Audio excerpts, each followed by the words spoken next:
अब हम सिग्नल्स को ढूंढ रहे हैं। जब वो मिल जाएंगे तो हमें नजदीकी लोकेशन का पता चल जाएगा। तुमने जो किया है पता है किसके साथ किया है? कौन? तेरे लिए शॉकिंग है।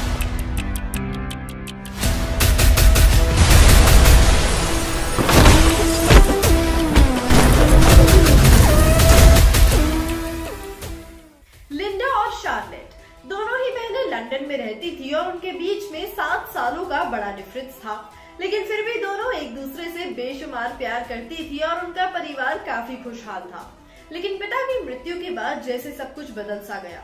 लिंडा और शार्लेट को लगा था कि वो दोनों मिलकर अपनी माँ को संभाल लेंगी और वो लोग फिर से खुशहाल परिवार बन जाएंगे, लेकिन उन्हें ऐसा लगने लगा जैसे पिता की मृत्यु के बाद से तो उनकी माँ काफी अलग रहने लगी है। उन्हें ऐसा लगा जैसे कि अब उनकी माँ उनसे प्यार ही नहीं करती, बल्कि शार्लेट का मानना तो ऐसा भी था कि उनकी माँ का बाहर किसी और के साथ अफेयर चल रहा है और वो उनके पिता को रिप्लेस करने की कोशिश कर रही है। अब लिंडा और शार्लेट ने फैसला किया कि वो इस बात का पता लगाने के लिए अपनी माँ का पीछा करेंगे और करीब 1 हफ्ते तक पीछा करने के बाद उन्हें पता लगा कि उनकी माँ का सच में किसी लड़के के साथ बाहर अफेयर चल रहा था। अब रंगे हाथों पकड़े जाने के बाद माँ ने लिंडा और शार्लेट को सारी कहानी सुनाई और कहा कि वो 6 सालों से उस लड़के के साथ रिलेशनशिप में है। 6 साल, इसका मतलब था कि वो उस लड़के के साथ तब से थी जब उनके पिता भी जीवित थे और ये बात लिंडा और शार्लेट को बिल्कुल पसंद नहीं आई।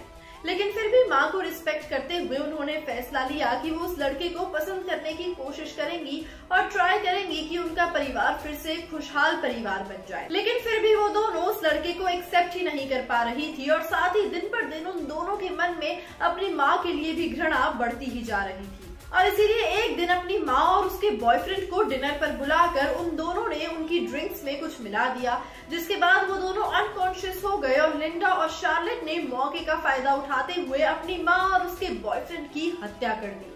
पुलिस को इस बात का करीब 1 हफ्ते के बाद पता चला, जिसके बाद लिंडा और शार्लेट का कोर्ट में कई सालों तक केस चला और फाइनली 3 सालों के बाद उन्हें लाइफ टाइम इम्प्रिजनमेंट की सजा सुना दी गई। बता दें कि कुछ ऐसी ही कहानी दिखाई जा सकती है आने वाली मूवी बड़े मियाँ छोटे मियाँ के सेकंड पार्ट में। बड़े मियाँ छोटे मियाँ में हमेशा ही मेल लीड कैरेक्टर्स रहे हैं और फीमेल सिर्फ मेल की प्रेमिकाओं के रूप में नजर आई हैं, लेकिन इस बार ऐसा पॉसिबल है कि 2 फीमेल्स बड़े मियाँ और छोटे मियाँ का किरदार निभाती नजर आए।